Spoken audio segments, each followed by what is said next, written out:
Hello. Good morning. It is Tuesday, October 29th, 2019. I hope you're having a fantastic day wherever the hell you are. If you're watching on DAZN or listening on the radio via Westwood One, somewhere across the country, we thank you so much for listening. Trade deadline day in the NFL. Who's moving? Who's going where? And what is going to happen? Last year, 5 humans and their families were traded to different cities just on a random Tuesday.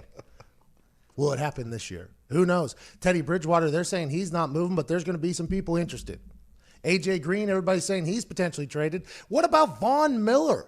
I don't know how that name's even being rumored right now. I think he's a Bronco through and through. We'll talk about it all. Diggs was deep in the annals of the internet today talking trading of humans.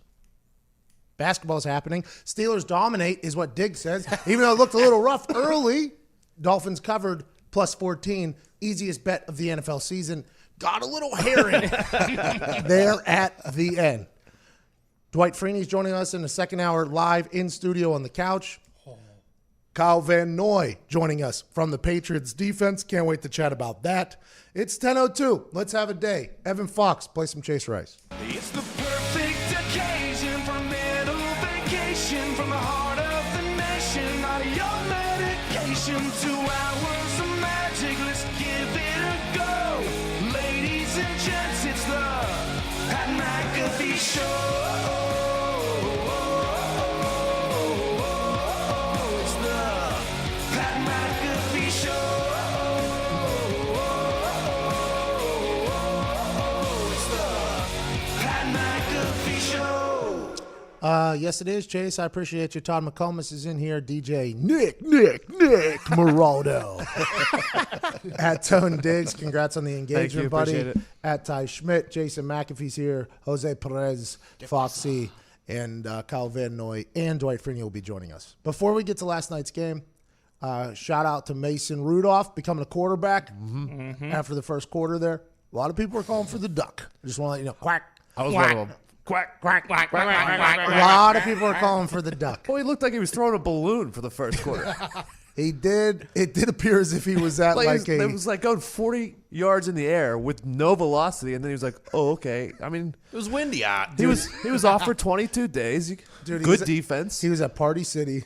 And he got one of his, What it looked like. he was throwing. That's exactly what it looked like. I mean, he was hucking some prayers down there, but it seemed like they got the win, which is good. A lot of James Conner, but maybe no more James Conner. Can a brutally injured Pittsburgh Steelers team sustain without James Conner now? First Ben, now James. What's next? He'll be okay. Looked like I've played with that injury before. It's not bad. I didn't have Tortol. I had a grade 3. What is it? It's the AC joint in your shoulder. Okay. Oh, yeah. But he's playing running back. Yeah. Listen, I'm not comparing myself to James You Conner. literally I think you just just did that. I'm just saying I've had the injury.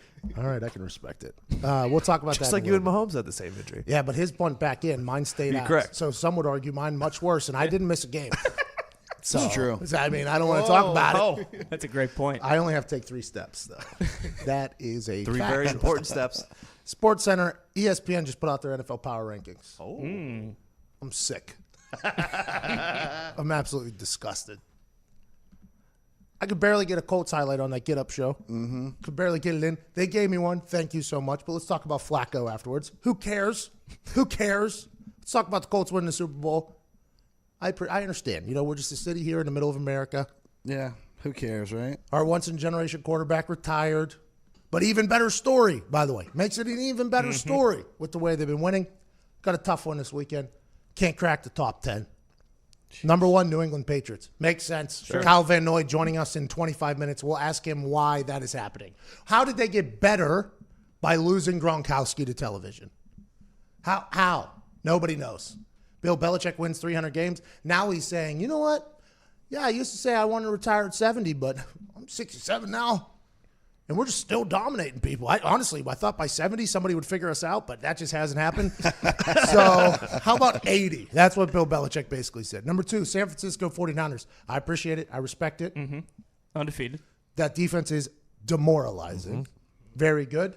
I said on Get Up that I don't want to crown them as the best in the NFC yet because they haven't really played anybody, which, by the way, true statement what I just said. second easiest schedule in the NFC. That's not me saying that, okay? That's people that have big brains and do the math saying that. Cold, hard facts. Number Yes. 1 and 2. Both 1 and 2 on that have not played anyone. By the way, also a fact right there, which a Niners fan told me I didn't bring up when I mentioned that. I was like, well, we're talking about the NFC. We're not talking about the AFC. What do you want me to do? Just completely railroad Mike Greenberg's show? I can't do that. But they're both undefeated. The reason why you don't say that about the Patriots, though, about their schedule, you don't hear it often, because the Patriots have already proven that they're good, right? This Niners team is coming out of nowhere with a brand new quarterback. I mean, last year he was there, but he was hurt. A brand new team. I mean, this is something like, are they for real or not? We're going to find out. I like that they're undefeated, though, for the people of San Francisco. Not a bad city. No, kind of a great city, actually. Yeah, I think we had a good time. We're in Chinatown down there. Had a good time. Saw a Scientology building. Ty wouldn't let me walk in. Yeah, steer clear. Yeah. Ty's exact words were, You go in there, they will have their hooks in you for life. You never come out. he scared the hell out of me. And then a Scientologist was right next to us, and that guy, I thought he was going to kill Ty. He did. He was eyeing me down. Number 3, New Orleans Saints. I like it. They got Drew Brees back, and Drew looks like he hasn't skipped a beat. Interesting to find. Who that? Who that say they all beat the Saints? Who that? I like that. Who that? I like it. But people are saying Teddy Bridgewater's not on the trade block. Correct.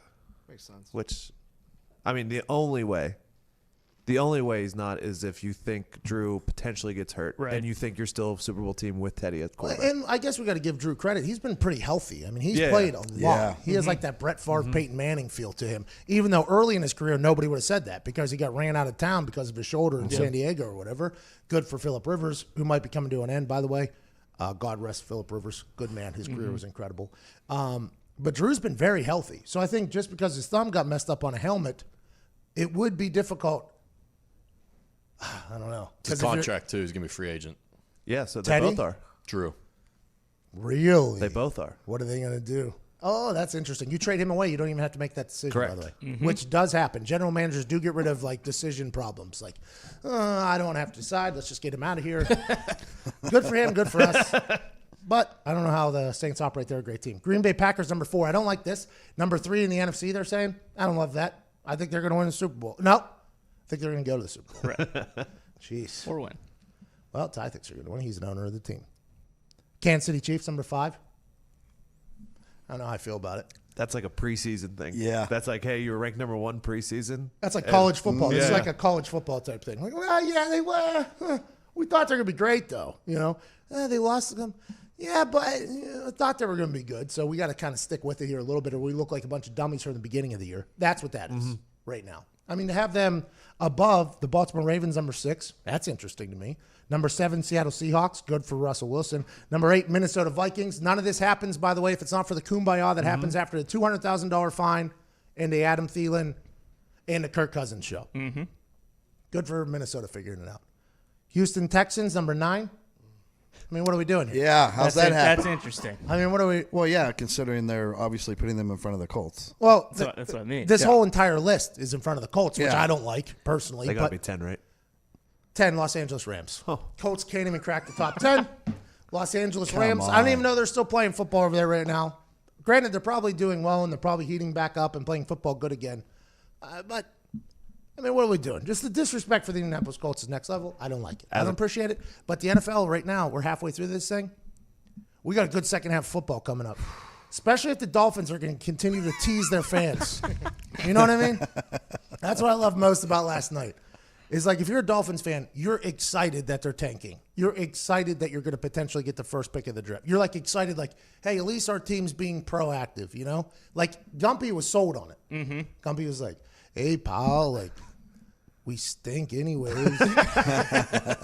He's like, what's worse, going 8-8 and stinking again, and or 6-10, whatever it is, every single year, or at least actually go for it and try to make our team better? I was like, all right, if you guys are buying in, let's do it. They start trading everybody out of town, and these last couple of weeks, it's like, hey, they're getting close. They're getting very close, and whenever it gets too close, you gotta call cover 0 against Mason Rudolph in a 3rd and 22. You have to. Wild play call. Wild play call. Now, granted, a lot of people are like, well, it works for the Patriots. It's like, are we dealing with 2 very different teams or not? Are we not dealing with 2 very different teams or not? I mean, that guy was sitting back so far off him, and nobody passed him on. I mean, it was just like a... This is a 25-yard cushion. Listen, I'm assuming that play call could be good in some situations for some people. Now, granted, you're playing Mason Rudolph, something to think about. I think that should be factored in, that you're playing Mason Rudolph. At a time when Mason Rudolph, I think even Mason Rudolph would admit that at that time of the game, he literally could not hit the side of Heinz Field if he had to. At that point in the game, he had graduated from throwing the balloon to a kickball. Second half, he started throwing a football. Dodgeball, yeah, because he was at like a dodgeball. That was a wild thing, but that's what can happen, though, and that's what makes me think, like, people can control whether or not you win games, and it's not players knowing. Like, the players don't know, right? We don't want to tank. We want to make money. We want to live a happy life. But that play call last time made me go, wait a second. Is it even more interesting that they called that with the lead like they had? Because you would think let's contain and force a field goal, right? Because they were up like 14-3, right, when that happened? Yeah. Or just play a basic defense. Just whatever you got. There's nothing from the Pittsburgh Steelers that have proven that they can gain 22 yards in one play. Not a single thing yet. So, I mean, all-out blitz, I mean, if you've been doing that every single play and that's been working, I mean, good for you. I mean, I guess you keep doing it. But it didn't feel like they had done that all game. It felt like that was like like the first time they really sent the house. It's like, what are we doing here? I mean, I get it because you put pressure on Mason Rudolph, which makes him probably take a sack or something like that. But on the flip side, I mean, it's just not a very risk. Cover zero doesn't literally mean cover zero. No, what is it? It's like not pros and cons. Risk reward? Risk evaluation, I believe is what it's called. Where this was in the staircase. This is what the dude that was on trial said. He said life is one big risk evaluation in every decision you make. And I was like, that's pretty profound, I think. It's like, is it worth it or not?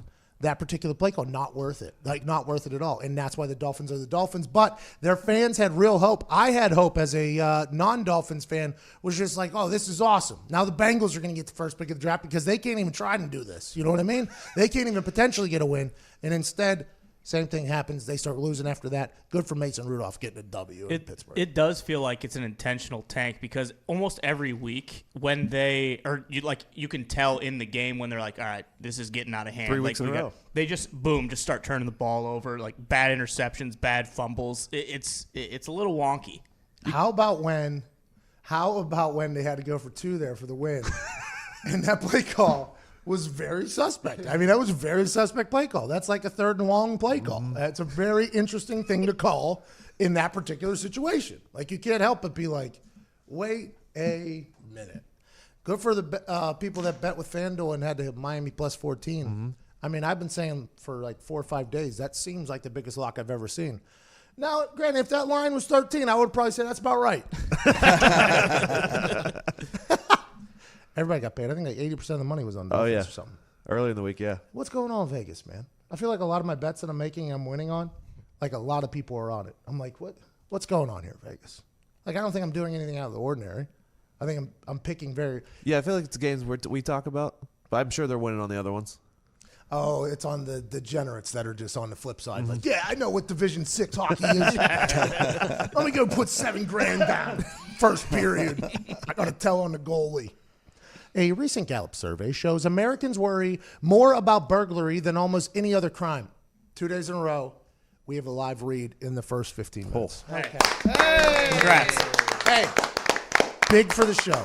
Big for the show. Huge. If this continues, will I congratulate us every single time? Maybe.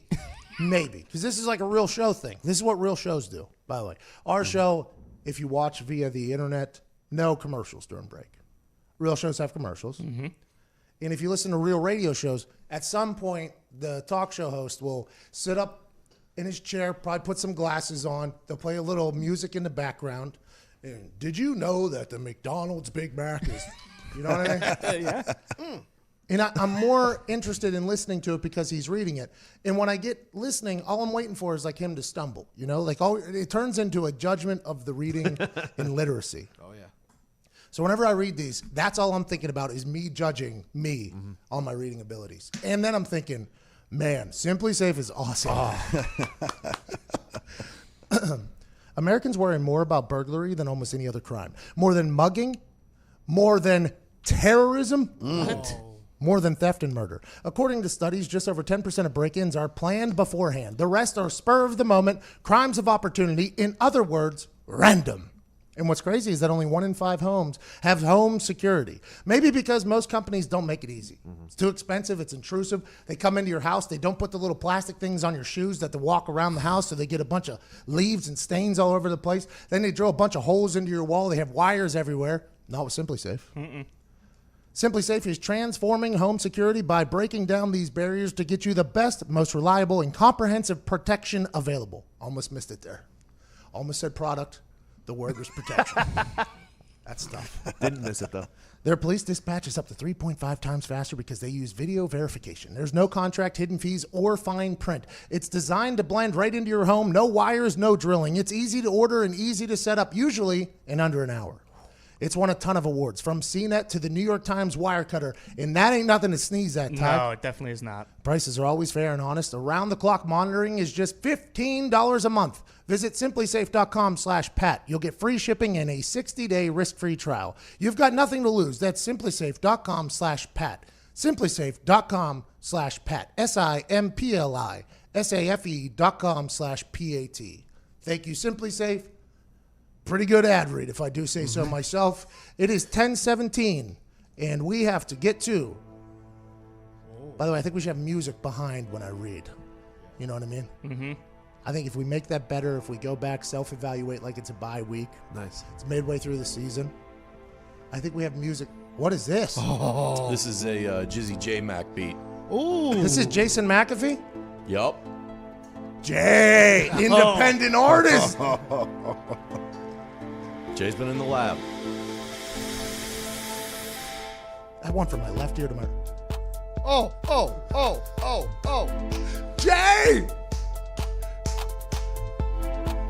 Oh, my God. Wow. Jason McAfee. Let's go. 10:18. You're listening to the Pat McAfee Show with Jason McAfee's music.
Welcome back to the Pat McAfee Show. It is 10:22, Wednesday, October 29th, 2019. Was that a Jason McAfee beat? That was not. That was some royalty-free music I've found on the internet. Jay, how many songs did you only give us one song? 4. Jay's just back there making bangers, dude. Let's go. Okay, Jay. That song was a legit heater.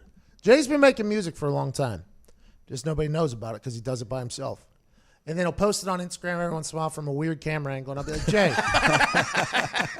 Can we not get a better camera angle? And then have you, because he slaughters it. Like he has no idea how to read music. He's like Nick Cannon in Drumline, but he can make bangers with the guitar, with drums. And in there, I heard some string instruments, I think. I don't know how that works. Does he have a DJ name? Ooh. I don't know. Jay? No, he said no. I would assume Jay doesn't think about DJ names. Jay just does it just because he's bored and he's fidgety. DJ Jay Sizzle? I don't think we should try to ruin my brother's reputation before he gets going. Maybe we call him Pumpkin. I like Instead of marshmallow, and we put a pumpkin on his head. Oh, and he only performs during Halloween time. Next fall, book DJ Pumpkin now. Okay, Zito's quote board of the day. Shout out to Zito for doing this once a month. Be a yardstick of quality. Some people aren't used to an environment where excellence is expected. Steve Jobs said that. Great quote, Zito. I really like what you're up to over there. Thank you. Yeah, I remember today. Were you just diving deep into quotes this morning and you're like, you know what, Zito's quote board is all the way back? My Google search was Steve Jobs' nastiest quotes. Nastiest? I don't think that's how people search for quotes. I got this one. Motivate. A lot of quotes are happening out there, and we have an entire segment on it. Ladies and gentlemen, the greatest segment in radio is back. People are saying. People are saying. Okay, Ty Schmidt, what are people saying? All right, Pat. People are saying because the Dak Prescott deal didn't get done during the Cowboys bye week, that all signs are pointing to the boys letting Dak go in the offseason, getting rid of Jason Garrett, bringing in who's the head coach of the Josh Patriots? McDaniels. Bringing in Josh McDaniels, and signing Tom Brady. Welcome to Tommy World. Oh, my God. I don't know what people are saying that, but for the sake of our radio show, in our simulcasted show, where we have to talk about the Cowboys and pretty much have to talk about Tom Brady, what a perfect situation that would be for us. It's 2 birds, 1 stone. Stinks for the New England Patriots. Stinks for Dak Prescott. Really thought Jerry Jones and Dak were going to get the deal done here during bye week, because if not, still a distraction. Whether anybody wants to think about it or not, and Dak will be very professional. Dak will continue to do his job. He was a 4th-round draft pick. He has yet to get broken off. So this is massive, alarming amounts of numbers in the potential back of his mind. Not only his, but his family's. Like, there's life-changing money coming to him. He's earned it, whether it's with the Cowboys or not. That's a distraction. Whether people want to talk about it or not, that's something you're thinking about. Like, okay, why do you think guys go into a contract year and play their best? Because they're thinking about it. So let's assume that if they're thinking about it and it only happens positively, that's not an accurate statement. If they think about it and negative things happen, that's probably something that could happen as well. I'm not saying it will with Dak Prescott, because Dak Prescott has proven that he's a baller.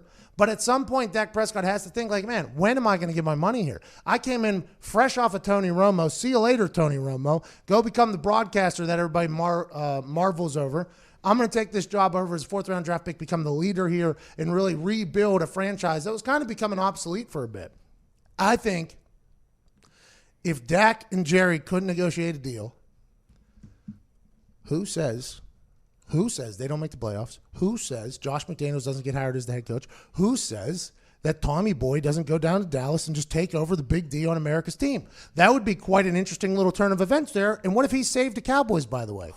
What if he went down there and Josh McDaniels just completely turned around? I'm not saying the Cowboys aren't going to make the playoffs this year. If they can play like they did last week, that would be incredible. If they don't, though, and they don't make the playoffs, that is the world we're currently living in. What a turn of events that would be. It almost makes too much sense. Too much sense. I mean, it could just be a clean swap, you know? Then Dak, boom, goes and signs with the Pats for, you know, maybe not what he was expecting to get, but, I mean, it really does almost make too much sense. I heard people saying that Dak wants to either go to Denver or Chicago. That's what I heard people saying. Yeah. What are you saying whoa for? I think people in Chicago should be like, It was a shocking whoa. Like you're news unfolding. Oh my God, didn't know that as a Chicago Bear fan. Bear down. I didn't know that either. By the way, he always pats the helmet too. By the way, I don't know if you can hear that after he says "bear down." There's a little tap in the back. That's because he's patting the Bears helmet. What a special individual he is. Thank you. The Chicago Bears, no trade talk, right? For Cam Newton. No trade talk for anybody because this is Ryan Pace's guy. So what does that mean? At the end of the year, they're going to have to get rid of the GM if they want to get a new head coach? Let's just or a say new he's quarterback? on pace getting fired right now. Oh, clever, because his name's Ryan. I got it. DeAndre Hopkins, people said he was potentially going to get traded. I don't see that, especially if Texans are in the top 10. Yeah, ESPN no says chance. they're in the top 10. no way. Why would you get rid of your best wide receiver? I don't think that's smart. By the way, probably another one of the most underrated wide receivers in the league because he plays in the AFC South. Yeah. He's in Houston, which is the fourth largest city in America, growing to be the third, they say. But that was another shot at Chicago. You didn't deserve it. When I said it, you didn't deserve it. I'm going to be honest, you didn't deserve it. But Houston's growing. Chicago isn't, I don't think. So the Houston people, because I've called a couple of their games, are like, well, we might potentially be growing into the third largest city in America, actually. Wow. Yeah, that's the SID. And like the people that actually have to study that stuff and sell the town, that's what they're saying. I'll go have babies right now over there. Where? In Chicago. Down in Chicago. Listen, Zito's doing his part to keep Chicago. Zito's willing to do his part to keep Chicago number 3. I don't know why you get rid of him. Josh Norman, Trent Williams, Darius Slay, Von Miller, A.J. Green, Patrick Peterson, Melvin Gordon, Vic Beasley, Aqib Talib, O.J. Howard, Robbie Anderson, Chris Harris Jr., Teddy Bridgewater, Nick Foles. Teams that are looking and shopping from what we've been told. Patriots, and I mean the world. Patriots, Packers, Raiders, Lions, Eagles, Giants, Seahawks, Bills, Browns, Colts, Saints, Ravens. That's a lot of damn teams that are in the hunt. That's a lot of players that are potentially getting traded. The NFL wasn't always like this. A couple years ago, whatever team you're on forever. Now it's like almost like, hey, let's go ahead and make some plays. And I would argue that as the NFL continued to do that, that's when players decided that they would also like to start moving teams, right? So it's kind of become a bilateral movement there between the teams and the players wanting new players, wanting new teams. I like it as somebody that covers the league. I think you should like it as well if you're a fan of a team, unless your team is a team that's shopping everybody out of town so we could stink for the rest of the season. But then it's just one bad year, hopefully. You can rebuild next year. I like it for the NFL, though. I like whenever people start getting active, a little bit more fantasy football-like. I don't know if this is there a tie like to the NFL sees how much drama and everything is stirred NBA. up from the NBA. Have to. I mean, the NFL dominates any conversation they want to. I think the one thing that they weren't great at was marketing players and things like that. And this type of situation, by the way, does market players. And I think the NFL has to acknowledge that too. Like, all right, when we're willing to give up numerous things for a player, you're adding a lot of value to the player, which is making the players a much more well-known and hotter commodity. So the NFL probably doesn't love that. But they have been coming around. They eliminated the dancing thing, the uniform rules, the fines, everything like that. They wanted everybody to be the same exact player so that they can just pick and replace so that nobody really got too much shine. Then they realized that probably wasn't the best idea, came back around, let them, hey, let the guys dance. If their sock falls down, let's not take $20,000 from them because their sock fell down. Like, these are things that are going to happen, especially now with social media. I like that the NFL is adjusting. Now, If they could fix their Alberto Riveron problem. 10:30, we got to call Kyle Van Noy. We're going to take another break here. We got a stud for a team that's defense has become the dominant factor of a team that was already incredible. Is this Jason McAfee? This is a J Mac beat. Attaboy, Jay. Let Jay's incredible tones carry you into this break. Dawn, let this eat for like 15, 20 seconds. You're listening to the Pat McAfee Show.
Welcome back to the Pat McAfee Show. It is 10:36 here on this beautiful October 29th, 2019. Joining us now is a man who was an All-American at BYU. He's a Super Bowl champ for the New England Patriots. Linebacker, weak side at that. Ladies and gentlemen, Kyle Van Noy. I liked it.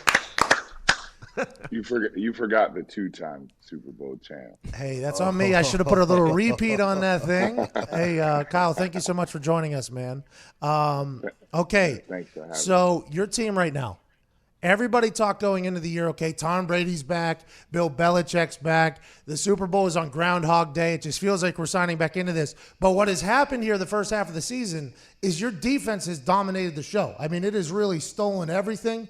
And why is that, if you had to guess? What has changed from last year to this year? You guys lose Gronk and somehow you get better. The defense has been dominant in games. What has happened over there? What has happened? Well, I mean, I think it's a lot of different things. I think the biggest thing is the same group. Most of the same group from that Super Bowl on the defense is back. We lost Trey Flowers, and that's about it. We gained more people. We gained a lot of depth. You have guys that in the secondary. We have probably everyone in the secondary is a starter at places. We feel like every linebacker we have is a starter at other places, and up front, everyone can start. And it's really, really impressive on the depth we have. But then we're just playing on a string. Everybody's tied together. Everybody knows their role. And I think that's a big thing when every year you try to find your role on whatever team you're on. But this team, we already knew each other's role before the season even started. So now we're just trying to maintain and keeping it going. It's stupid to watch. It's dumb to watch because you have the greatest quarterback of all time with the greatest coach of all time, and right now the people that are stealing the show is your side of the ball. It's been awesome to watch. You with a little tutty, by the way, look very athletic. Yeah, I had one pulled back too because he tripped over my shoelace, which is weak. But we'll get another one. We got a lot of games left. We got a lot of football and a lot of snaps left, and I'm excited. We're playing pretty good, and everyone's hyping us up for once because over the years that I've been here, everyone hates on the defense. We suck and all this, and now we're actually getting some love. But we're like, keep that same energy you had every year I've been here. And for us, we're just excited to get on the field because we've been grinding for this for a while, the same core that they've had, and I'm excited to be a part of it. I mean, to go out there and you're going to score a touchdown or try to score a touchdown each and every game, that's our goal. And it's crazy when it happens and you get in the end zone. It feels like whoever gets in the end zone feels like you scored. Oh, I like that. Yeah. You guys do the group photo? Do you do the group photo? Nah, no need to do that. That is the most Patriots answer I've ever heard in my entire life. Yeah, we don't need to do all that. I mean, other teams, that's their thing. We like to, just keep it coming. We're gonna be right back. So that is incredible. Bill Belichick gets his 300th win, third coach in history to do so. That's crazy, bro. That is. How does he, at 67, I think he's turning 68 soon, how does he still maintain the competitive level that he has, the competitive drive, all that? I don't understand it. I'm always like, shit, bro. You're still the same. You're like, he still has the same energy like he's 30, man. Like, I didn't know him when he was 30, obviously, but he definitely acts like it. His energy each and every day is so consistent. Like, it's never too high. It's never too low. It's always right here. And I respect that because you know what the standard is each and every day. You know what bill you're getting each and every day. And that standard's high as shit, but you gotta jump for it. Kyle, I think we just got 2 FCC fines from you. That word My cannot. bad, Yeah, my bad. Kyle. I mean, you guys are supposed to be smart football players up there. I mean, unbelievable. Going to get a kick off the air. Well, if you heard Bill cuss, you would be like, what? And whenever we get to see Do Your Job in those inside looks at it, the next level is it the most in-depth football knowledge you've ever been around? Yeah, that's so good. You brought that up. Yes. I mean, the level of IQ. Let me give you a quick example. I won't tell you what team we were playing, but it was before the playoffs a year ago, and he brought like 5 guys in the room before the game even started, and he picked something up on film, and he pulls the plays up in the big screen, and he's like, "Look, here's a key. If he does this with his hand and his foot, you know what? It's a run. If he does this with, his finger motion, you know it's a pass." And you're like, what? And then you get on the field and you're like, yo, he's right. And those type of things, like he's on his IQ level is out of this world. And to be in a meeting and then to like go back and forth with them, you're like, I'm kind of smart too. But his knowledge of the game and just learning from him each and every day is incredible. I mean, he's taken stuff that he's learned from every place, and we were doing stuff that the Giants were doing a couple games ago back when he coached the Giants, and you're just like, you watch some like LT and some of those linebackers, and you're like, man, I'm trying to be like them. And then when you're able to do some of the things scheme-wise they're doing, it is sick. So we just got to keep that going. What an incredible advantage to have just a mastermind in there. I mean, granted, for the people that hate the Patriots, they're like, well, he cheated to do this, he cheated to do that. I'm like, it sounds like he just outsmarted everybody. Yeah, it sounds like I think anybody who's ever been in a locker room and has ever played at a competitive level at higher levels are like, no, that's just outsmarting humans. That's what that is. Well, here's another example, because you're for the brand, as you always say. Now we're talking, Kyle. Yeah. Yep. How about that punt display with the penalties? Oh, did you peep that? Yes, with the clock. Oh, there you go. That's just elite, bro. While other people are like, boo, like, well, what is he doing? He's over there on the sideline smirking. By the way, is that normal? Okay, because we only see from the outside. We only see him on Sundays, and then we see his press conferences, which are legendary. The greatest press conferences in history.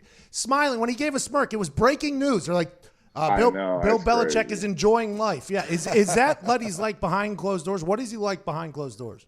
Yeah, I mean, he's definitely laughing a lot more and joking, but he gives you a little both. You're definitely going to get cussed out, but that's okay, because if you make some good plays and you know how to crack a joke yourself, you'll get a smile from him. So he keeps it light, and it's fun because when people ask you about him, you're like, people have no idea who this man is, and it's pretty funny. No clue. He has a really good dry sense of humor too. I mean, it's actually funnier than you think. Vinatieri told me that I would think he's a funny guy. That's what Vinatieri. Vinatieri was like, definitely. You would think he's a funny guy. I'm like, man. I bet you if you did a poll of the guys in the locker room right now in New England, they would say that he's definitely funnier than you think. I couldn't even fathom it. Just being the best coach of all time, being hilarious, and trolling people on he trolls people. Oh yeah, he trolls people real good too. Yeah, the press. I mean, those press conferences are like must-see television at this point. It's the best internet around. Whenever he lets somebody know that he has not got time for that dumb question. And most of the reporters are tripping in there, like, "Oh, is he gonna say something? Like, is he gonna get asked?" Like you raise your hand, right? You like raise your hand for a question. You're like, oh my god, oh my god, oh my god, oh my god. Exactly. It's like you're that kid in school, afraid to ask the teacher a question. Exactly. Yeah, that's awesome. You got something. So what's the message when you're up 24-0 and he's got the defense huddled on the sideline? What is that? There's a lot of messages. It's more like, if you let him come back, y'all are going to run more on Monday. So I can respect the hell out of that. Hey, listen up. We're doing okay, but if they come back at all, just know what's going to happen on Monday. That's a hilarious thing. I think it's just a reiteration,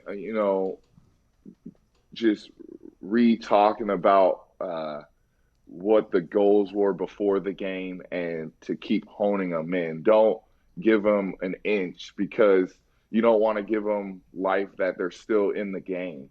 He always wants to, he's very, very detailed. So he always wants you to put your foot on the gas, never let up. You'll never get comfortable and never get satisfied. And I think those are what those talks are for more. Not necessarily always scheme when sometimes they are, but it's more, get everybody focused on the task at hand. It's still early and we still got to go. Okay, so they talk about how the Patriots, you guys, sorry for doing that, but how you guys shift your game plan week to week, how each week is a brand new season. What does that mean? Like you guys just have the capability to shift from a Tampa 2 team to a 3-4 to a 4-3 team. You have the ability to do all of that? Yeah. And, everyone talks about having stars, a bunch of sacks or a bunch of tackles. And, we pride ourselves on being able to adjust better than anyone else in the business. And if you watch, I don't mean to bring it up, but a prime example is the Super Bowl when we switched basically our whole defense in the game, and we went more strictly to a cover 4, and people, they're confused. That's why they never understood the entire game. We thought they would adjust a little bit. They never did, but we changed our defense. 28-3 happens when that happens. Exactly. And so when we're able to do that and the high level elite football players that we have, I believe we have some of the highest IQ players. And when you're able to get a group that you can put them in this coverage this week, and then I can throw out an entire different coverage, a different front, a different scheme each and every week. You can't have a team that can pinpoint, they're going to run this, they're going to run a 4-3 and that's it. Yeah. That's the system. You never know what you're going to get. And I think it's impressive. Okay, so I've been in that locker room halftime, right? And I've heard some defensive coordinators be like, we're getting beat by this, we're getting beat by this. But at the halftime of the Super Bowl, Matt Patricia was Matt Patricia there? Yeah. No. It was B-Flow. Okay, sorry, B-Flow. That's on me, B-Flow. I would like to let Mr. B-Flow know, Brian Flores, that is on me. I'm going to call him B-Flow forever, by the way. Coach B-Flow got in a ref's ass last night. I like that. I know. I was like, I've been there before. Okay, so pause on that part, but yeah, I got it. Yeah, you're right. Yeah. So B-Flow and Belichick come into that meeting, come into that halftime locker room, and they go, listen, this is what we're doing. And everybody just has to kind of have that attention where they're like, all right, we were doing this. Now we're going strictly to a cover 4. And there's no panic. There's no nothing. There's this is what we're going to do. Because I've been in locker rooms where the defense coordinator is yelling at somebody and something to have the complete opposite effect where it's like, hey, listen, didn't work out well there. We're down 25. We're going to have to do some things. We're going strictly to a cover 4. And everybody in the locker room was like, yep, let's do it. That's insanity. It doesn't necessarily work like that because we practice everything. So it's more like we're able to mix it up and then see what works, and we're able to stick with that. Got it. We have our identity now. I'm not gonna tell people because we got to let people keep figuring it out. But hey, if you ever do want to just tell everybody what your identity is, though, please come back and just let it all out. maybe after the year. There we go. Yeah, perfect. But like I was saying, just to being able to always adjust, and like you're saying, if we need to run cover 4, we can run cover 4. But then if we need to throw in a cover 0, we're able to throw a cover 0, and then let's come back with a cover 2. And people are like, and then you did put the disguise of 2 safeties that have been in the NFL for a decade. I mean, quarterbacks are back there like, okay, is it cover 2? Is it cover 0? Like, what we doing? Set hike. Okay, there's two safeties back there and 3 people rushing. You know what I mean? So that's the seeing ghosts. That's really, really good. That's exactly what he meant by seeing ghosts. That's exactly what he meant, though. Is that exactly what he meant? I think so. I don't know. I can't. I still can't believe you said that, but I do think it's messed up that they signed off that he said that, because man, I'd probably be pissed if someone did that to me. Steelers and Dolphins said nobody could be mic'd up last night. They said no, we're not doing it because a mic up. Really? Mic'd up is a real problem on the sideline for people that don't know. If you're mic'd up and you walk up to somebody and you don't tell them that you're mic'd up, you're a terrible person. It is not something you're a bad person for sure. A bad person. Yeah, and you might get jumped later. But the fact that they let that out was insane to me. I mean, they buried him. Jacksonville Jaguars mascot wore a ghost costume this last weekend. He's going to have that forever. Well, I saw one of the corners say, I hope you're seeing ghosts because I need some pics.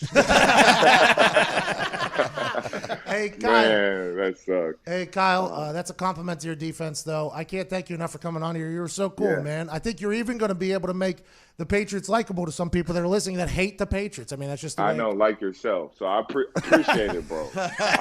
I'm for the brand. If I was a punter, I'd be for the brand, too. I'd be like, this one's going deep. Ladies and gentlemen, two-time Super Bowl champ, All-American, Kyle Van Noy. Thank you, Kyle. Hey, you were awesome, man. You were absolutely awesome. Thank you. Appreciate it. Same to you, man. Good luck. Appreciate it. It doesn't need it, by the way. No, it does not need it. Did you hear that? They're never going to lose. Ever. I mean, let's go. What, before the game, he calls him into the office? All right, boys, I was just watching him warm up. This is simple. Whenever his right pinky toe lifts up just a little bit, they're running the sweep this way. So just keep the edge there whenever you see that pinky toe lift up. And the players just have to be like, man, you got it, man. That's literally like whenever the coach comes in, defense coordinator, you're 28-3 and just comes in and goes, yo, we're going to have to go to cover 4. And for nobody to be like, what? That's not – just everybody's like, all right, let's do it. That's exactly what we'll do. That's the difference right there. I think what makes the difference for them is, like, as an NFL football player, you should know how to play cover 2, cover 4, man, blah, blah, blah. But they have the players that have the skill set to play all of those. It's the ability to have the shot in your bag if you need it. For instance, Dolphins might not have cover 0. B-Flow called that thinking that Kyle Van Noy was on field and 2 safeties that were in the league for 10 years were on the field. And last night, 3rd and 22, that didn't happen. Was it on purpose, though? We'll never know. I'm so intrigued by the Patriot way, man. It's also just scary. Like, we've been talking about it all year about them stepping on throats. It's scary to think that all those guys are bought in to the point where when they're up 24, that's all it is on the sideline. Like, hey, let's go put 24 more on them. Yeah. And remember what our goals were. We wanted to give up less than 100 yards this. We wanted to give up less than 200 yards this. We have to get those done. I don't care what the score is. We have to get those done. That's... You know what? I don't want to say I had a little bit of that in the punting game, but me and old Chris Milton there in my last season, he became my incredible gunner.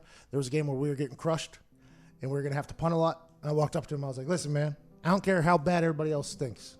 We will not stink, okay? We refuse to stink." And he was like, "I got to get money, Pat." And I was like, "Me too, Chris. Let's go ahead and ball." That is a very interesting thing that not everybody would have. You would think everybody would have that type of thing, but not everybody does. It was a nice little peek into why Belichick's great. Nice little peek in that locker room. Cool dude, by the way. Yeah. Very. Not what I expected at all. Cool guy. If you were just listening on the radio, you didn't get to see his AirPods in. Had a little like faux hawk going on. Smiling the whole time. It's a shame the Lions couldn't keep him, Foxy. It's a real shame. I agree. Stuff. What do you think that's like, going from the worst organization to the best organization in the NFL? That first meeting, you'd probably be like, oh my, this is football. Lions are almost back, though. 10:55, we'll be back on the other side. Freeney joining us in the second hour. Thanks to Kyle Van Noy. You're listening to the Pat McAfee Show.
Hello.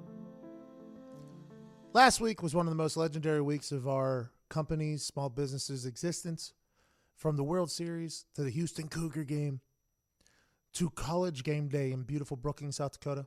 Foxy documented it all for a behind-the-scenes picture of what it was that our life was last week. Ladies and gentlemen, from your friends at Roman, the hardest working man in sports, episode 7 by Evan Foxy.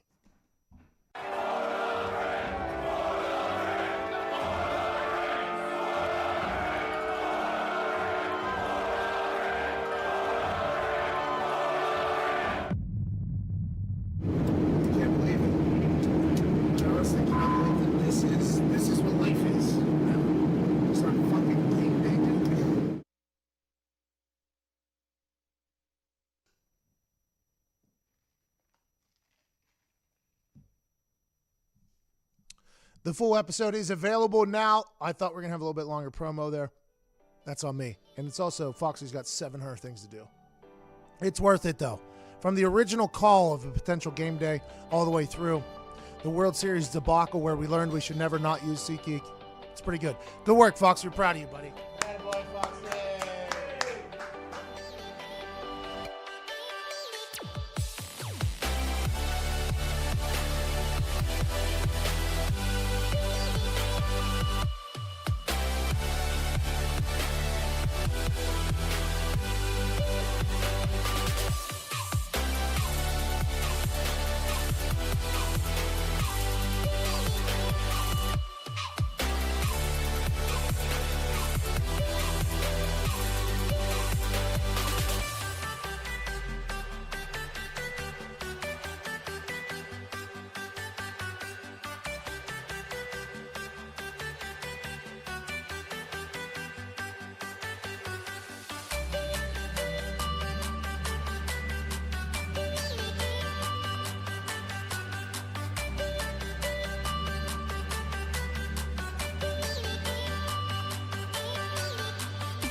It's the perfect occasion for a middle vacation from the heart of the nation. Not your medication, 2 hours of magic. Let's give it a go. Ladies and gents, it's the Pat McAfee Show.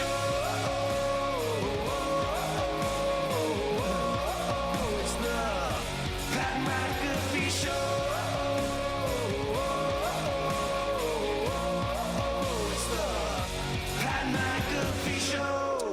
Yes, it is, Chase Rice. Thank you so much for that incredible introduction that you did for free. He's on tour. If he's in your town, go check him out at DJ Nick Morodo, on the ones and twos, at Tone Diggs, at Ty Schmidt is here. Jason McAfee, independent artist, running the microphones, volumes, at Viva Lazito, at Evan Fox, and Todd McComas is on the phones, 1-833-622-3331. Not sure if we'll be able to get to your call. What just happened? Oh, my thing just turned up on my thing. Oh, my God. I was like, I don't know. I thought it just blew out my ears. Kyle Van Noy joined us at the end of last hour for an incredible conversation. He was here for like 25 minutes just breaking down why the Patriots are the Patriots. He's having an incredible year. And I think some people are going to hate that interview because you're going to like him. Mm-hmm. And people like hating the Patriots. And it's not easy to hate a guy like Kyle Van Noy when he shows that incredible personality like that. He was funny as hell. Swore a couple times, got us a couple FCC fines, but it broke down the Patriots defense, which I appreciate a lot. We've talked to that word should not be an FCC fine, so no. I agree. No issue on him. Are we the ones that are going to finally take a stand against the FCC and say, listen, this is a word that is just very common lexicon here. This is something that is very, especially with the internet. Like every once in a while I'll get some old whites that listen to the show. By the way, when we say that, old whites is a derogatory term. What? But not all older white people are old whites. Correct. So I think that there has to be a separation. Yes. Like Sally McAfee, Tim McAfee, not old whites, right? They're older white people, but they're not. We're talking about a specific crew of older white people, the old whites. They're the ones that write letters to college football programs about dreads. They're the ones that don't like when kids are selling bottles of water. They're the old whites. You know who we're talking about.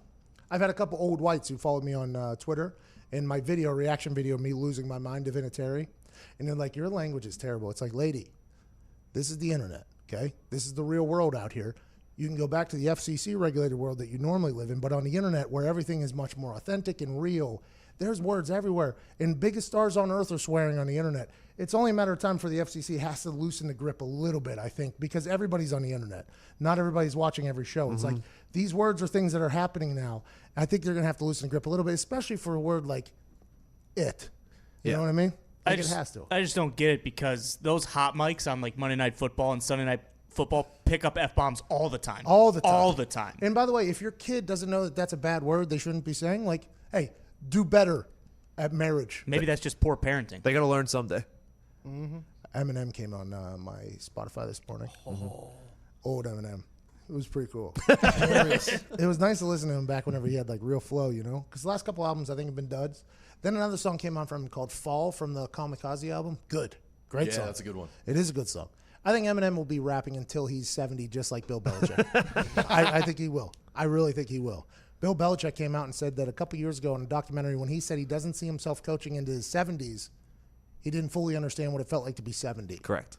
And we at this show think that that means he didn't know that they were still going to be dominated at 67. He assumed that somebody was going to be able to figure him out and the league was going to catch up to him. But he's 67, about to turn 68, and there's no thought of slowing down. Talking to Kyle Van Noy last hour, it was pretty obvious to see why he's so damn successful.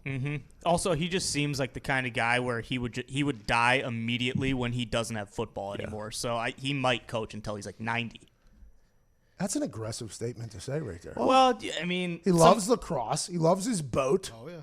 that's true, but also that you spend so much time in those offices and around there, and obviously you would know more than any of us would. But I feel like when you're done with that, it's just like I have no idea what to do with myself. Chuck Pagano said that him and his beautiful bride, about a week into it, they're like, all right, are we figuring this out?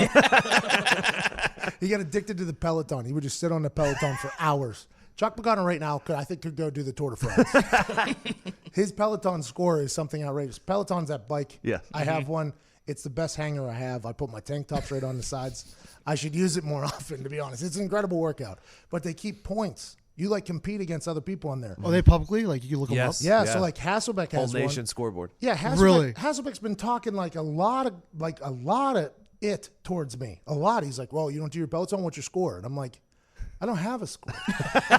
He's like, yo, that's what he does. Because Chuck was trying to get me to do it too. He's like, you have a Peloton? I'm like, yeah. I'm like, these people are calling me out. I didn't even know that. I thought they were like trying to motivate me to work out, calling me fat. And instead, it's the complete opposite. They're like, they want to compete and bury me. I'm like, wait a minute. At least let me train a little bit. Let me get into Peloton training. Yeah, so it's like an entire system where you're like battling against people. And there's a lot of retired players right now that I think they get their competitive juices flowing from having that tiny little bike seat ride right up the taint and then just... I mean, it's tough to do. I had to put a pillow on the seat. I look like an amateur up there. You strap in there, you click in. It's a full thing. You feel like you're a real professional biker. My dad used to do that. Tim McAfee used to do triathlons until one day he came around a corner and his wheel decided not to work. And he went flying into the woods, hit his head off a tree, came walking back down to my mom, Jay, and I, holding his helmet in like 10 pieces. His bike over his other shoulder, and he's just clacking. And my mom's like, yeah, you think you're done with this, or are we going to die out here? Tim McAfee got a speeding ticket on a bike. Really? I mean, it's in the family. The cycling is in the family, but I just have never gotten into it, mostly because of the uncomfort level. But I think that's something that Chuck had to do to pass the time because he wasn't in a football thing. And I would assume these football guys, they don't know anything else. They'll be coaching like high school or something. Yeah. like I mean, he could be a GM Belichick? immediately. Or like a president of an organization like Tom Coughlin's doing, right? Yeah, yeah. Tom Coughlin, like they just get like that assistant analyst role or whatever, where they're just getting paid millions of dollars to hang out in a building and be like, I don't like that. And then anything Belichick puts his name on, though, probably going to do well. Yes. If he has the Belichick 1 therapy instead of the TB12, he comes out full competition. Now, in the first hour, we had people were saying, speaking of TB12, we had people were saying in the first hour, Ty read it, because this is what other people are saying, not us. Dak Prescott Right. didn't get the deal done during a bye week, which will be a distraction. It'll be. There's a lot of money in there, so it'll be a distraction. They don't make the playoffs. Dak Prescott, at.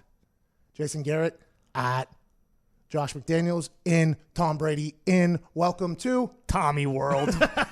What if that happens, dude? Guarantee. It's almost a guarantee at this point. The world would explode. The world would go upside down if Jerry Jones was marketing Tom Brady. Imagine if Jerry Jones, he'd be everywhere. Tom Brady would be bigger. The TB12 treatment, Jerry Jones would, we'll have one in every block. We got a lot of people down here that would love to get a little pliability in them. They would sell like avocado ice cream at the Oh, stadium. my God. That'll go over well in Texas, yeah.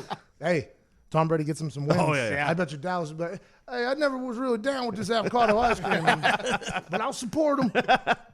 Good people down there in Dallas. They're a loyal fan base. Imagine if Tom Brady went down there. And by the way, we are not saying this. So if this is getting quoted around the it's internet, nice. people are saying this. Yeah, this had been making its rounds, with a lot of the media heads this morning, and we just thought it would be a disservice not to mention it. Yeah, because we are a sports show. Yeah, correct. And we are tapped into the deep state of sports shows. Bingo. So we know the things that are floating around underneath the surface, like trade deadline today. We know what's going to happen. We're getting all the rumors. They say Von Miller's being traded. Don't worry about that. Nope. If you're a Broncos fan, that's not happening. John Elway got rid of a guy, put him on IR because he spoke out against the team, traded a guy because he didn't want to be there, and then Von Miller came out and said, hey, if you don't want to be a Bronco, you're not a Bronco. John Elway's not going to get rid of Von Miller. Von Miller's the guy John Elway wants there. That's the guy you want in your locker room. 1,000%. No way he's going to trade him, even though the Broncos stink. Joe Flacco says, hey, I just wish we'd be a bit more aggressive. I don't know how he was able to talk that well, by the way, with a bad neck, IR neck. And that press conference looked pretty good. They were working it out on the sideline. Now he's going to IR, never going to be seen again by the Denver Broncos. That guy might never Him and Kurt Angle. He talks one time his entire career. talks one time in his entire career. One time his entire career. Joe Flacco never talked in Baltimore, ever. Just did his job, showed up, kept it moving. Now he comes out swinging for the team like, hey, man, we would like a chance. We've lost 3 games now for 2 points or less. Is there any way we could be a little bit more aggressive? Oh, is that right? That's what John Elway. Everything he said was exactly right, too. By the way, John Elway, very distinguished quarterback, very distinguished businessman, has had success running a team. By the way, that's another position that Belichick could have, Yeah. president of the team, like Coughlin. But it feels like if you are in that locker room, impose any bit of resistance to anything that they got going on, get at. Can't win with it. Won't win with it. I'm excited to see what happens at Broncos. That's another loyal fan base now. Very. They're going to have to bring Peyton out to throw balls at halftime. That's what like the Colts had to do back in the day whenever we weren't good. They bring out like old players, come out, hey, at halftime. Peyton Manning will be taking his snap from Jeff Saturday for the last time. Trying to get that nostalgia pop. That's what they're going to have to start doing over there if they don't figure it out. I wouldn't be surprised if after the Broncos won the Super Bowl with Peyton, Elway was like, all right, screw it. I don't want anyone else coming after my legacy. I don't want a quarterback who's worth a damn until I'm done here. Yes. Wow. Whoa. Are people saying that? I mean, if I know anything about John Elway, I think that's pretty on par. Bro, this is Ty Schmidt. His opinions do not reflect that of his employer. That was a deep shot at John Elway. Is it that crazy, though? Look at the guys they've gotten since Peyton. And I think the part Yeah, of it but they've paid them, though. That's the problem is they paid Brock so that's Osweiler. even more egregious then, isn't it? Yeah, I mean, he wanted to pay them just so they would come there instead of going other places. Oh, so you think he's looking around, scouring the internet? All right, who thinks? Brock Osweiler. There's a guy that we can definitely pay, and everybody would be like, yeah, that makes sense, but he definitely can't complete a pass. All right, let's get him in. You think that's what John Elway's doing? I mean, I wouldn't put it out of the realm of possibility. Paxton Lynch. Find me the tallest guys who can't throw a football. I want them all. Flacco. Rocket. That's his Brock thing. Osweiler, Paxton Lynch, Joe Flacco, tall guys again. Everybody will think we're really trying too. They're trading for Josh Allen immediately next time. Josh Allen has no idea he's about to be a Bronco. What if that happens like 10 minutes from now? Like to breaking. Today is trade deadline. If anybody's going to get moved, it's going to happen today. The NFL last year had 5 guys traded on this day. I think it's only going to pick up, hopefully. I mean, there's been moves beforehand, a lot of them. There's some people on the trading block today that I think would make sense. A.J. Green getting out of Cincinnati, congrats to him if that happens, right? Like, I think we'd all be very happy for A.J. Green if he gets – by the way, I even think Bengals fans would be like, hey, good on you. Good on you, Bob. We appreciate you. We are so sorry for how this worked out. We're going to get some good picks for you, though. This guy looks like he's very scared calling games. This is that guy who's our head coach now, so maybe we get a new head coach. But we appreciate everything you did for us, AJ. You're probably great in the community. We appreciate you. Good on you, bub. Go ahead and try to win at least one game before you retire. I know AJ Green has been a great guy his entire career and has been in Cincinnati and been behind Cincinnati. But he's a free agent next year. What makes Cincinnati think that AJ Green would come back and sign with them? You might as well get something while you can. That would be what we like to call a good decision. Yeah. What in nothing? Exactly. Nothing would make you think that. I don't think anything trends in the direction where you're like, oh, they would do that. That makes sense. It doesn't make any sense. They wouldn't do that. And Keyshawn, who is no longer on television that much, I saw him late night after I got home from a Thursday night game, was yelling and pleading into the camera saying, AJ, I know you won't say it, so I'll say it for you. And basically was like, hey, AJ, if you just want to retweet this, man, get me out of here. Because AJ has not said a single word. You know who else has handled their situation very well in Ohio? Odell Beckham Jr. Odell Beckham Jr. I've been saying this for like 4 weeks now, where Odell's been handling this very well. Is he going to turn? Odell's been handling this very well. Is he going to turn? Maybe he didn't like what was going on in the Giants that much that this reputation of him hating anything that doesn't go right so much. Or maybe it's because Jarvis Landry's there, and Jarvis Landry's his boy, so at least he's enjoying time hanging out with his boy. But you would think at some point Odell Beckham Jr. is going to flip, and I don't know why you would think that. I just think that's kind of the narrative that everybody's pushing, and maybe I've bought into it when I shouldn't. But he has handled everything very, very well. We have a clip, I think, of him after the game. Like we didn't challenge as much as we could have. I think we kind of shied away from it.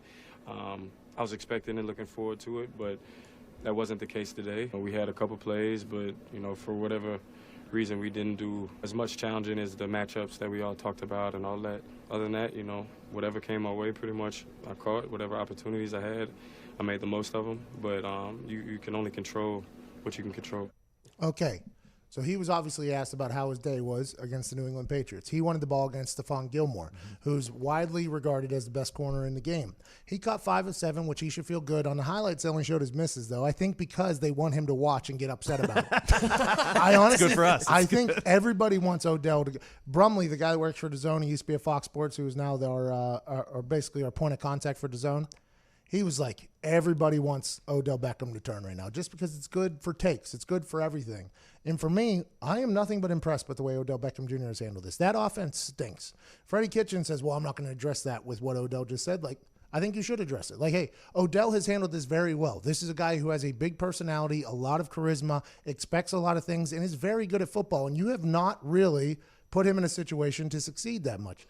Just like Baker, just like Jarvis, just like the entire Cleveland Browns, they have not been in a position to succeed much. And I'm sure I would love to have a beer with Freddie Kitchens, but boy, at some point, I just have that feeling that Odell was going to be like, yeah, I didn't want it.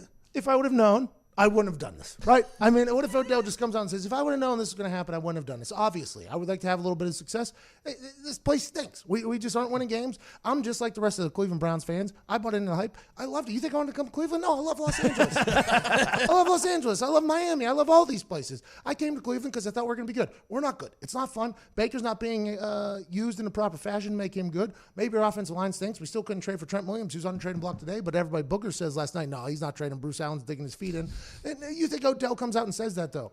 It would be nice if Odell did that. And it would be real, but boy, that would be clipped very much like Odell Beckham regrets going to Cleveland.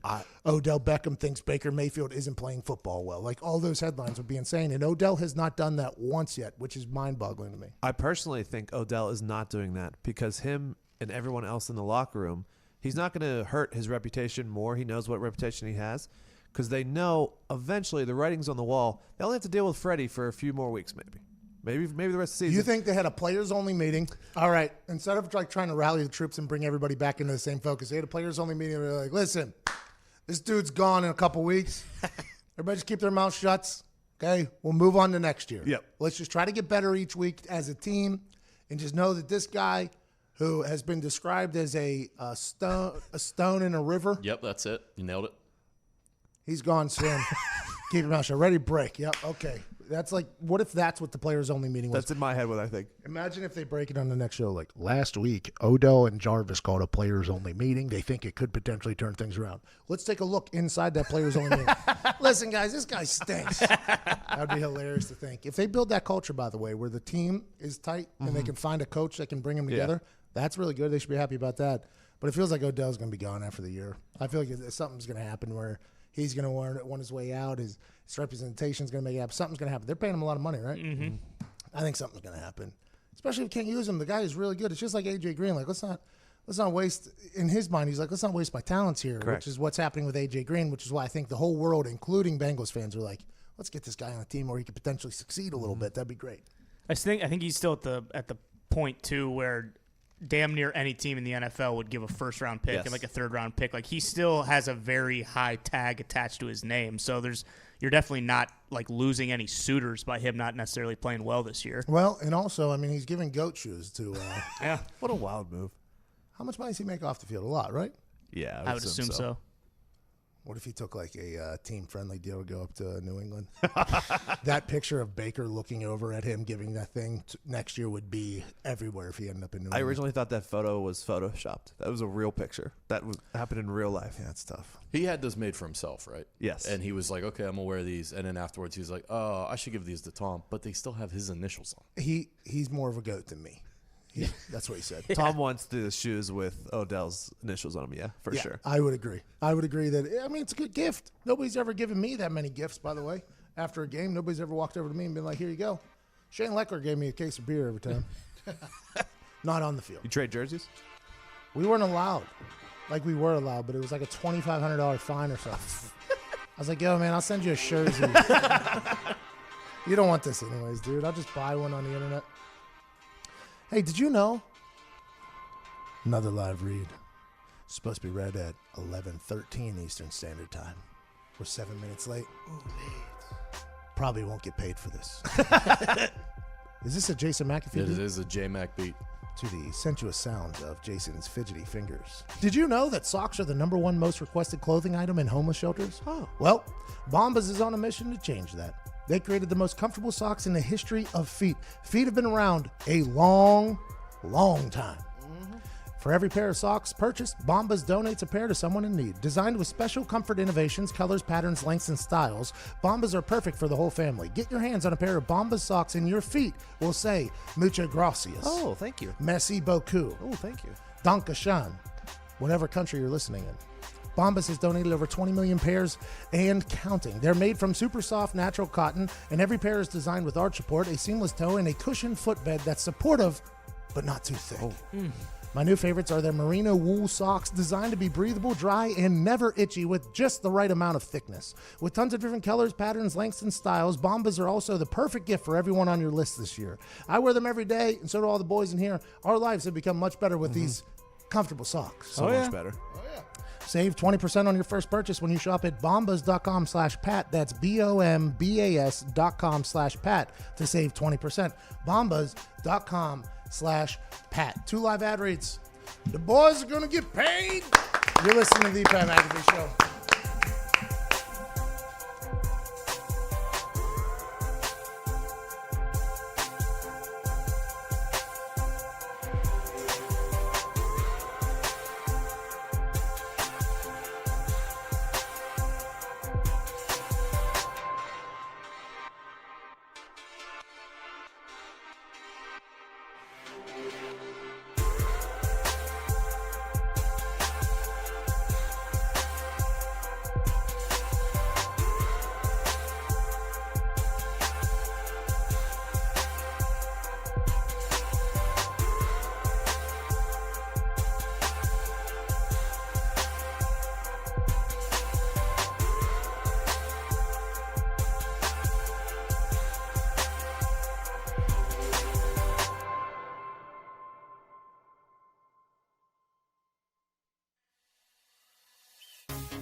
Welcome back to the Pat McAfee Show. It is 11:26 Eastern Standard Time, 8:26 if you're on the West Coast, 10:26 if you're in the middle of the country.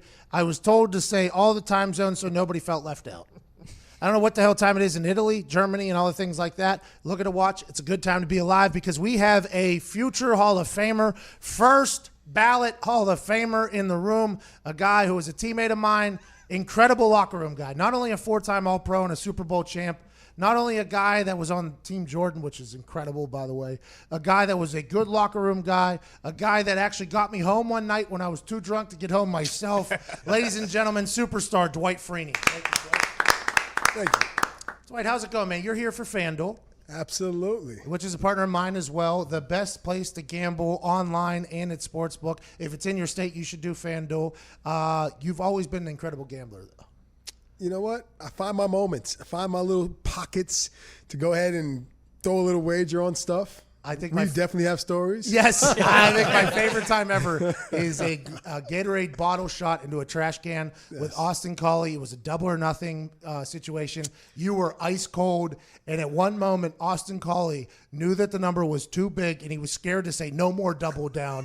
And you hit like a $20,000 Gatorade bottle shot. I don't know the number, but but you make bets until they're uncomfortable.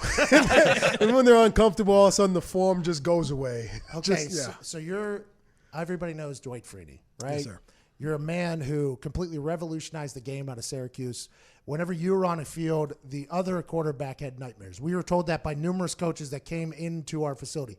Chuck Pagano, whenever he got to the Colts, literally told a story about how other teams' quarterbacks, whenever they were playing against Robert Mathis and Dwight Freeney, they would have nightmares all week. What was it about your game that you think made you so different and a trailblazer at defensive end?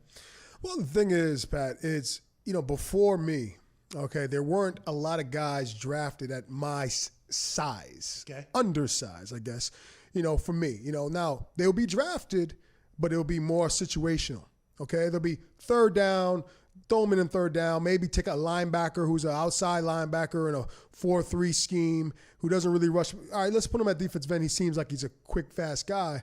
So when I was drafted, high at the undersized 6'1", what have you, and made it to be an every down guy, that's what kind of set the standard of, look, it's not about how tall you are. This is not basketball. I'm not trying to block shots and grab rebounds here.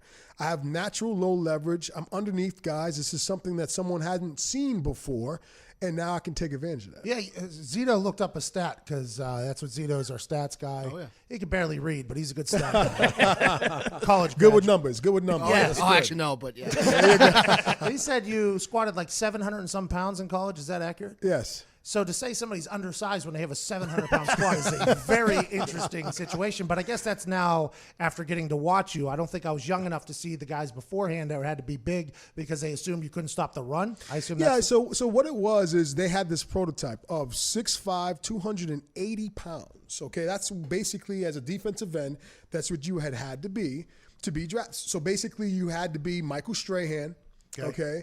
And once you have success at that height or that size, then that just became what the standard is for years and years and years to come. So there was no guy who was 6'1" playing, he's not tall enough, he can't see the quarterback, he's not going to be able to see the running back when he gets engaged with the offensive line. So when I got there and it was successful at it, then all of a sudden, Robert Mathis comes. You see all these other guys who are getting drafted high or what have you, and they're quote-unquote undersized and making plays. Any guys you enjoy watching right now that are in the league? You know what? I like how Mac plays. Mac from Chicago, he's a great. He has a tremendous amount of intensity. I think Aaron Donald is also a guy that he's a game wrecker, dude. Let me tell you something. If I would have had Aaron Donald at D tackle, they couldn't even line up and play football. The guy is a complete beast. What he does is how they slide the protection to him. He can't stop him on run plays. You can't stop him on pass plays. People don't realize how that shrinks the playbook. Okay, when you go into a game and you watch film, watching a team, they'll have every single play, this play action pass, this, that, and the other. And all of a sudden, when they play guys like me, Robert, probably like Aaron, all of a sudden that playbook goes from 40 plays down to 20 plays because 20 of those plays they can't run because they don't have the time to do it. Oh, it's a game changer. And you mentioned that if you had him at D tackle, that would help because there was times in your last couple of years with us where they would run tight end would chip you, tackle would have you, and then a running back would chip you as well. It was crazy. And it's funny, John Turlink, our legendary D-line coach who coached me for years, we were talking about it. And he said, there's a question that I had to him. I said, hey, JT, I'm seeing all type. Can you go back in the film and look and see how guys before me dealt with that type of protection, whether it be a receiver, tight end coming in? He said, Dwight, that never happened. He said that was actually created just for you. That has to feel pretty good. And I said, wait a minute, just for me? So there's nothing I can watch? And he said, no. He said, we're just going to have to deal with this on the fly. So now when I see protections like that and they're still doing it, I know from that perspective, between me and Robert, we pretty much screwed all the other defensive ends and fast guys because now I laugh and see what they have to deal with, knowing that, that kind of started with me when they motion a guy from nowhere. And all of a sudden, it's like now I have to look outside, and the quarterback's here, and I have to worry about somebody chipping me on the outside. So when you have an interior guy like Aaron Donald who doesn't have to deal with that, that's why he can wreck everything because you can't do anything with that. So you were a game changer coming in for being undersized, and then going out, you screwed them all over. Yes. You're like, hey, All right, guys, good luck. Now you got to deal with that. All right, it's 11:32. We got to get to our last break before the hour. I got a lot to talk to you about, man. The Colts are really good at football all of a sudden. Absolutely. Jacoby Brissett's a dog, dude. Absolutely. I like him a lot. I love it. Very happy with that. The defense in the Niners is dominant, and also with the Patriots. Kyle Van Noy told us that Belichick would break down tells and things to look for an entire play. I know that you have incredible ones of those as well because you were not only an incredibly physical specimen out there, very intelligent as well. I hope to dive into that. 11:33. We'll be back on the other side of the break. You're listening to the Pat McAfee Show.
It is 11:38, October 29th, 2019. The boys are here. We're in Indianapolis, and we have been blessed with the presence of a Hall of Famer, a man I was teammates with, Dwight Freeney. Incredible get off the edge, man. Defensive end. That's what he was. He changed the game in multiple ways. He said that before the last break. Undersized guys were given more of an opportunity at defensive end. Also on the way out, he kind of screwed over those undersized guys that are defensive end because the way that they had to block Freeney kind of carried into today's game. We had Kyle Van Noy on in the first hour, and that Patriots defense is dominant. I mean, they're leading that team up there.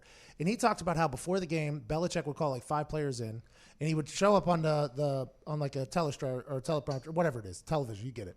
And he'd be like, hey, whenever this guy moves his right foot back, it's a run. Whenever this guy's left foot is forward, it's a pass. And it's something small as that was a tell that they were able to use for an entire game and be dominant. Was there anything that you look for in games that you were like, you know what, this is going to help me out going forward? Well, I mean, that's kind of what you do is you study film going into the week. And, you know, I was blessed to have guys like Tony Dungy and John Terlink, you know, a legend at what he did, is we'll find the smallest little thing, a key, you know, and we'll say, okay, let's see if this holds up. First quarter, okay, it's holding up, you know. And for us, it's kind of like it could be something small, just like how you said. You know, whenever the quarterback has his hands up here in the shotgun, you know, it's going to be a pass. But if he has it down here and then put it up, then it's going to be a run. And we'll just key on that. And if it holds up, good night. That is gold. It's good night. And when I say hold up, I mean, it has to be like 80%. 80% is around that thing. It doesn't matter that 20%, who cares? 80%, it means I'll do anything 80%. 80%, if they're doing something 80%, I'm all in. Well, that's good odds, by the way. You're here for FanDuel. 80% is good odds. Absolutely. Yeah, great. I would take that any day of the week. All day. I had 100% against Troy Polamalu. He ruined my life. So he can go to hell still to this day. Great player, terrible human. Squashed a dream. Speaking of squashing dreams, the Colts are back. Yes, sir. As a Mount Rushmore of Indianapolis Colts, which you are. You're in there. You're one of the staples of the Indianapolis Colts when people think of that. Has to be good to have the team back in relevance a little bit. No, absolutely. I mean, when you're part of something for so many years, you know, you feel like you're still part of it. Yep. You know, you're still part of that DNA, and I'm sure you feel the same way. It's just, you know, that emotion doesn't go. It stays with you, you know, and when you see them succeed, you feel a part of you that you've succeeded when they succeed. You feel great when they win. You know, a lot of those guys that are there now were there when I was playing. So when I see a guy like Frank Wright, or I see a guy like Howard Mudman, or, you know, a guy I played with is Robert Mathis still there, it makes me feel good because I want to see those guys succeed in the way that we did things back in the day. And Frank is pretty much, you know, a staple. The way he goes about coaching guys is very similar to how Tony used to kind of talk to guys, you know, not yelling and screaming, no need for all of that, treating everybody like men. So when I went there this offseason in training camp, I saw that. And I saw that he had those guys, you know, believing in what they were doing. Yeah, it's not just the players and coaches. It's the equipment managers, the athletic trainers. Absolutely. It's good to see everybody succeed over there. That's anytime people are like, are you still a fan of the Colts? I'm like, yeah. I got a lot of friends in that building whose happiness depends on whether or not they're good at football. 100%. And the game of football, is, as you know, is already stressful as it is. Yes. You know, so whenever you can have a family type of atmosphere, somewhere where you can go to work and be actually somewhat happy about doing that. Now, obviously, Sunday's different. You go to Sunday, you can play for free. You can. I've always said that. It doesn't matter. That's why you love the game. But Monday through Saturday can be tough when you're walking into a building where you just don't want to be in based on the mentality of certain coaches or what have you. So you have a place where you actually love the folks that you're around and it's a family atmosphere, it feels so much better. What do you feel about Nick Bosa right now? I think he's balling. And it's crazy because, you know, at the defensive end position or outside linebacker, what he does, it's tough to transition from college to the pros. Because it's so boys to quickly. men? Is that what? Well, it's that, but it's also a lot of times in college that your skills are not that, you know, you're just, you know, running over, high school greats or what have you in college or whatever. But it's just more athleticism, you know? Yeah. So, you know, when you see him, he's actually using some good techniques and fundamentals as he's going through, which obviously he's been taught, and it makes sense. His father was a coach, played in the NFL. Yeah. His brother played in the NFL. So his skill set is a lot higher than what a rookie would have coming in. Because there's players who've been in the league 2, 3, 4, 5 years that just run around and try to make plays. He's actually using his hands, his hips, and all those things. Joe Tessitore said last night about TJ Watt that he got a chance to see behind the scenes on what made a great player great with his brother JJ. Absolutely. And I think that's a big deal, knowing what happens behind the scenes, because everybody can see what happens on Sunday and on TV. And I think in any business, by the way, people can see like what happens whenever it's in spotlight. But those hours of work and the way you have to take care of your body and the way you have to treat everything is what make the greats greats. You were impeccable at this, the way you took care of your body. Did you kind of know early, like, hey, I'm going to use science to help me as well? Well, you know what? I was blessed to having a lot of people around me that kind of knew what the deal was, you know, and I was always, you know, I'm a guy that always wanted to find a way to get better, you know, and I didn't want to give it any excuse to why on Sunday when I line up and play the game, I didn't want anything else to be left to chance. Yep. You know, whatever happens in the game happens in the game. But I have complete and total control over everything that happened up until the game. So that means how I prepared, what I ate, how I lifted, how much sleep I got. Those things I can control. So therefore, I'm going to put myself in the best situation to succeed on Sunday, so that I said, okay, I did my job Monday through Saturday. Now it's fine for me just to finish off the job on Sunday. You were ahead of the game, because we got these nutritionists now that set up everything. Here you're doing this shake, you're eating this food, you're doing this. Back in the day, there was pizza and wings the night before games. People were drinking beer the night before games. I was in the league when that was happening. And then by the end of my career, it was a completely different ballgame. You had a lot of scientists in there doing a lot of things. You had before, way ahead of your time. You had a special diet you had that people made for you. You had water that I assume had high pH levels in it. I mean, it was awesome to watch. I used to look at Freeney go in his back room and then come out with his bag and his bottle, and I'm like, yeah, man, what is that special sauce? Exactly. But the thing is that like I said, I've been blessed to have some real intelligent people around me that taught me the right things and understood is that, look, the food that you eat, that's the fuel that you're going to need to perform at your best on Sunday. So that's all I had to hear, because I'm saying, okay, pizza and wings. Really good, by the way. Which are great. which are absolutely great. But do you want to play your best on Sunday, or do you want to play your best on Friday at the dinner table? You know what I'm saying? So you're eating your wings and say, okay, this is my 15th wing, you know, or 20th wing. I'm breaking the record, but I'm not forgetting about Sunday. I can do that after the game. Now, after the game, had a great time. Yes. All of that good stuff, but not leading up to the game. No way. You know, that's just my mentality. I talk about those plane rides home from away games, how awesome they used to be. Oh, my goodness. So much fun, man. That was an absolute blast. Yeah. One of my favorite memories is you playing cards with Raheem Brock. These two OGs, right, are sitting in their own section playing cards, and everybody that I was sitting around was asleep or whatever, and I was wide awake, and I wanted to have a good time, so I go to the back wherever they were, and I literally just start watching. I felt like a weirdo, you know, and Freeney was like, hey, what's going on, man? You want to play? I'm like, no. I started looking at the numbers that you guys are playing for. I was like, I'm a pretty good card player, but I am not. That's how we get you in. You know, all the vets will be sitting in the back, we're playing, and then we'll get a young guy just walking by, kind of like, oh, what are you guys doing? Oh, you want to learn? Just teach you. It'll be easy. Come in. Let me show you. And all of a sudden, we suck them in. You know, so that's what it is. Boo Ray, what a game. Yes, sir. What an incredible game. Those times in the locker room are things that you can't duplicate, right? Like I have my boys here. It's incredible, but we don't play a game. Yeah. We don't have like that big celebration. Is there any part of you that misses that, and how have you adapted? That's the thing, and that's what people, and you hit it right on the head, Pat. It's those types of things where you're experiencing things with your teammates who are going through the same exact struggle that you're going through, the same emotions that you're going through, and doing these things, these things that seem like, oh, you're playing cards, but you're also bonding, you know, and you're also knowing you're in the same mental space.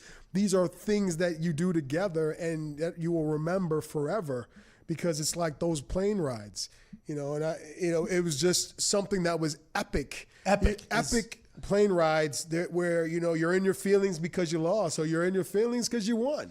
And it's just like you're sharing that with those who went through the same struggle or success that you went through, and it's something that you'll never forget, and there's no replacing that because that's just how it is. By the way, on those plane rides, you got people who are making, $50 million in their career. You got people making $150,000, $300,000, all breathing the same air, all in the same space, feeling the same exact way. It's a beautiful piece of time. People from Compton, people from Louisiana, people who are very wealthy growing up, and that little plane is just like this epitome of like perfect harmony. And that's what I'm saying. And it's different because what happens is it's different than because, after practice, you go home, you go do what you got to do, whatever that is.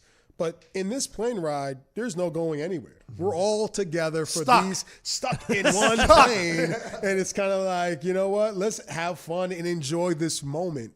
And you don't realize how much you enjoyed it until it's gone and it's done. So those are one of the things. And I also say the other thing I miss is just Sunday. And I tell people this all the time. It's like a drug. It's like, think about Gladiator for those who don't play. Think of Gladiator, think of Braveheart, that feeling of 80,000 Romans or whatever have you, screaming your name, screaming. That adrenaline rush that you get in those moments can never be duplicated ever, ever again. So that's what you miss, that type of feeling. You told me one time, and it's a quote that has literally stuck with me to today, and I think you said it in a throwaway comment, but it was during card game, and it was before a primetime game, and you said when the lights come on, the stars come out. That's literally what you said. Yes, sir. And I have literally learned since then, like if we're in a primetime game, there was zero chance that Dwight Freeney wasn't going to have an incredible sack. There was a zero chance because in this primetime, what's going on over here? We have breaking news. What is it? The Jets are looking to get rid of Le'Veon Bell before the trade deadline. Whoa. Wow. That's very interesting. Hey, he's quick. Yeah. Hey, he just got there.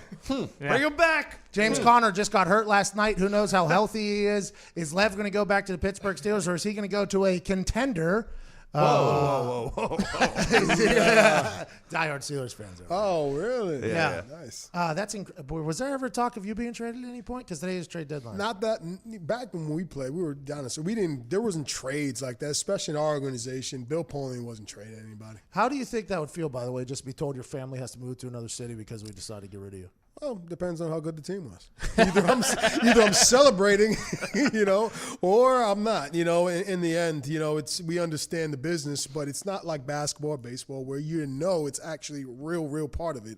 It's a surprise when it happens in football. Le'Veon Bell was paid a lot of money, and then that GM was promptly fired. So the people that are in charge of the Jets right now aren't the people that gave him the money, which is a situation you ended up in with the Indianapolis Colts last season. You talked about it a little bit during a commercial break. I don't expect you to dive into it as much, but your last couple of years in the NFL, you were transferred from a DN to an outside linebacker. Yeah, and it was a huge deal. I mean, for me, it's, my last year in Indianapolis when we hired Chuck Pagano, who is a great guy. Great guy. A great guy. I got put in a situation where he wanted to use his system. His system was what was successful at the Ravens. Okay, which was a 3-4 type of defense where, you had to do different things.